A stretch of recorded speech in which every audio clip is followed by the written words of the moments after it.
Job chapter 31.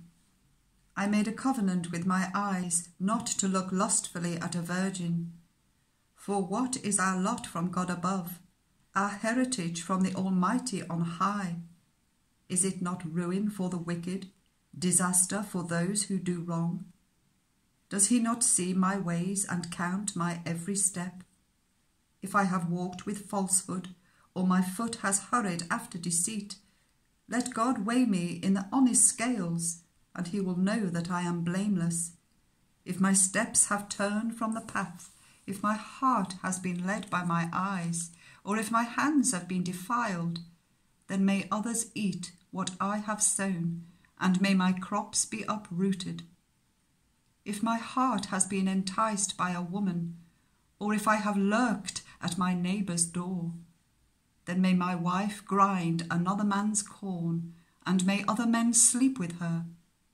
For that would have been wicked, a sin to be judged. It is a fire that burns to destruction. It would have uprooted my harvest.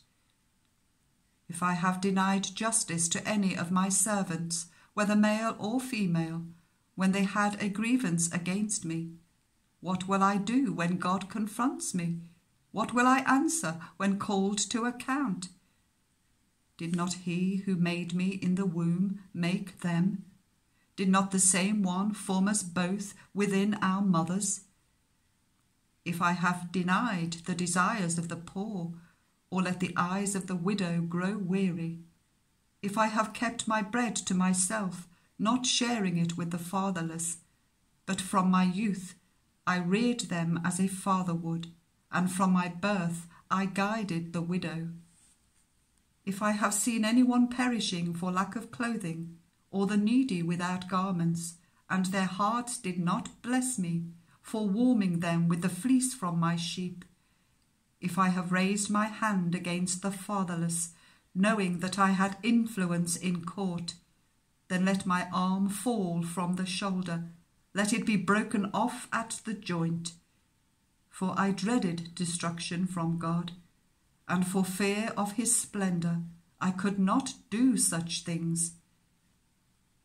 If I have put my trust in gold, or said to pure gold, you are my security, if I have rejoiced over my great wealth, the fortune my hands had gained, if I have regarded the sun in its radiance, or the moon moving in splendour, so that my heart was secretly enticed, and my hand offered them a kiss of homage, then these also would be sins to be judged, for I would have been unfaithful to God on high.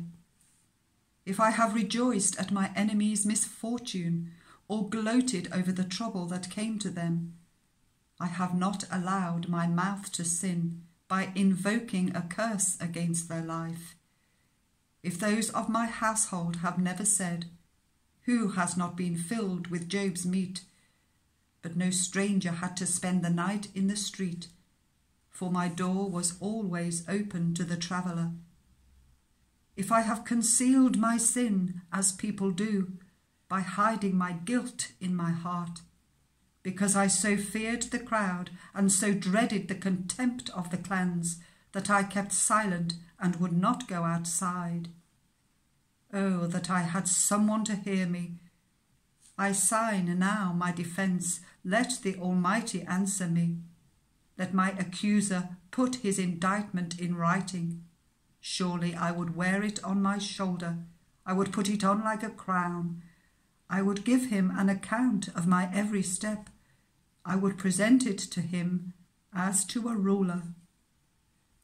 If my land cries out against me, and all its furrows are wet with tears, if I have devoured its yield without payment, or broken the spirit of its tenants, then let briars come up instead of wheat, and stinkweed instead of barley. The words of Job are ended.